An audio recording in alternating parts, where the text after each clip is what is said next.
entrepreneur spirituel, Gémeaux. L'objectif global de 2026 pour toi, ce sera de te positionner. Là, ça sera difficile pour toi de te positionner et ce que tu attendras de 2026, c'est pouvoir trancher, te positionner sur un choix potentiellement de stratégie ou potentiellement d'activité aussi. Donc, tu peux faire ce que tu as envie dans la vie.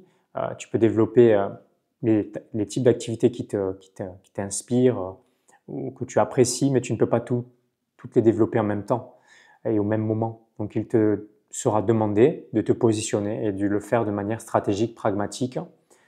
Quels sont les avantages et les inconvénients de certaines stratégies, certaines possibilités, opportunités et te positionner, parce que ce qui te coûtera le plus cher dans ta vie, dans ton activité, c'est de ne pas te positionner. Donc les questions que tu vas te poser par rapport à cette notion d'objectif de positionnement, te positionner aussi en termes de positionnement business, okay, marketing, ça pourrait être ça. Donc les questions, la reine d'épée qui ressort, le roi de bâton. Donc la reine d'épée, ben, cela fait référence à la notion, encore une fois, de stratégie. Tu vois, l'épée, la stratégie, la mécanique des choses, le côté cartésien, pragmatique. Et la reine fait référence à la notion de ressources. Okay, donc, de quelle manière utiliser les ressources que tu as présentement de manière pragmatique et stratégique pour faire fonctionner ton activité ou la développer. Oui, en fait, c'est ça, développer. Et en termes d'action, quelles actions prendre en fonction de ces ressources, la notion de structure, de leadership, de passage à l'action.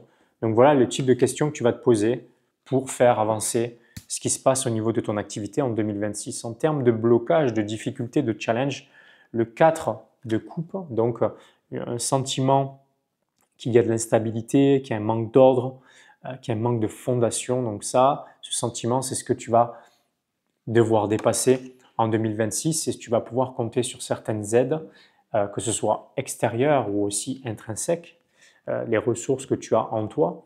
À l'extérieur, la notion de tempérance qui ressort. Donc la tempérance, c'est accepter de recevoir. Tu as tendance potentiellement à donner beaucoup et à avoir des difficultés à recevoir et potentiellement, il y a du soutien extérieur qui va arriver en conséquent de ce que tu as demandé et aussi des questions que tu te poses.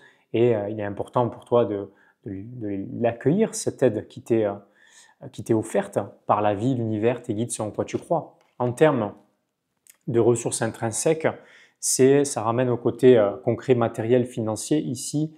Et le 8 de Pentacle, eh bien, reconnaître certaines limitations, faire ce qu'il faut pour apprendre de nouvelles compétences pour pouvoir avancer et dépasser ces limitations en fait. Donc, compte sur tes compétences, sur l'expérience que tu as acquis jusqu'à présent pour t'aider à dépasser ce challenge qui crée un sentiment d'instabilité, de manque de sécurité, de stabilité, de structure dans ton activité.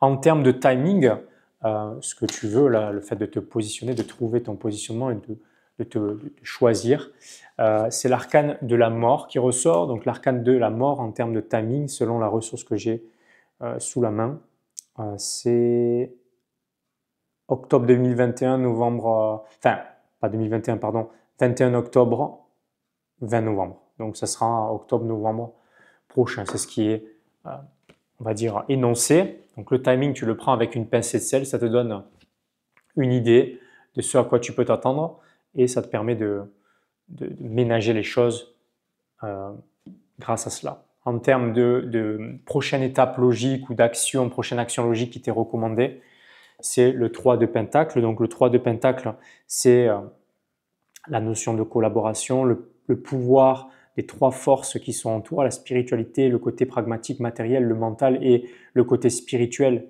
Ça, je l'ai déjà dit, mais le côté stratégique aussi. Donc, tu as besoin de ces 3 forces pour pouvoir, en les combinant, obtenir ta vérité qui est la tienne. Et donc, ça te permet de concrétiser, de matérialiser, de progresser. Donc, le soutien extérieur, ce qui se passe en toi, cette dimension spirituelle aussi sur laquelle tu peux compter, ça te permettra de matérialiser. Il t'est recommandé d'aligner les 3 en fait. Voilà. Aligne les 3. Okay. En termes de résultats, d'approche globale, le 9 de bâton, donc le 9, c'est la notion d'effet cumulé qui est concernée. Donc, en fait, focalise sur ce que tu as déjà fait et regarde déjà là où ça t'a mené et continue d'avoir de la gratitude pour cela. Continue à prendre les actions de manière disciplinée, de manière assidue. C'est l'épée, le bâton ici qui est concerné. Et forcément, tu pourras t'attendre à récolter les fruits de ce que tu as semé en fait.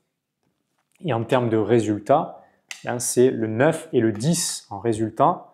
Le 10 d'épée, donc tu auras enfin de la clarté sur la stratégie qui est la bonne pour toi et ça te permettra de gagner le jeu qui est le tien. Okay, tu dois jouer un jeu qui est le tien, un jeu qui est connecté à tes valeurs, aux valeurs qui sont les tiennes et tu dois t'assurer de créer des règles qui te permettent de gagner très souvent à ce jeu, de sorte que tu aies envie d'y jouer longtemps et souvent et donc ça te permettra in fine de faire croître les résultats de ton activité et aussi d'avoir de l'impact sur les gens qui ont accès à toi, qui ont la chance d'avoir accès à toi et aussi d'avoir une amélioration de tes conditions de vie personnelles. Voilà. C'est ce qui ressort pour toi, entrepreneur spirituel Gémeaux pour 2026. J'espère que ça te parle et que cela t'aide. Si jamais tu me découvres, moi c'est Grégory Vivas, tu peux t'abonner à ma chaîne, liker cette vidéo et la partager aussi potentiellement à des personnes, des amis Gémeaux, des gens qui sont autour de toi Gémeaux, qu'ils soient entrepreneurs ou qu'ils veuillent se lancer. Et personnellement aussi, te concernant, pense à potentiellement enregistrer cette vidéo ou la mettre en favori quelque part et à revenir dessus en 2026 parce que très souvent, les choses ne font pas sens immédiatement, mais elles prennent leur sens a posteriori. On est en mesure de relier les points du passé a posteriori. Donc, reviens sur cette vidéo en 2026 et je te dis à la prochaine vidéo d'ici là.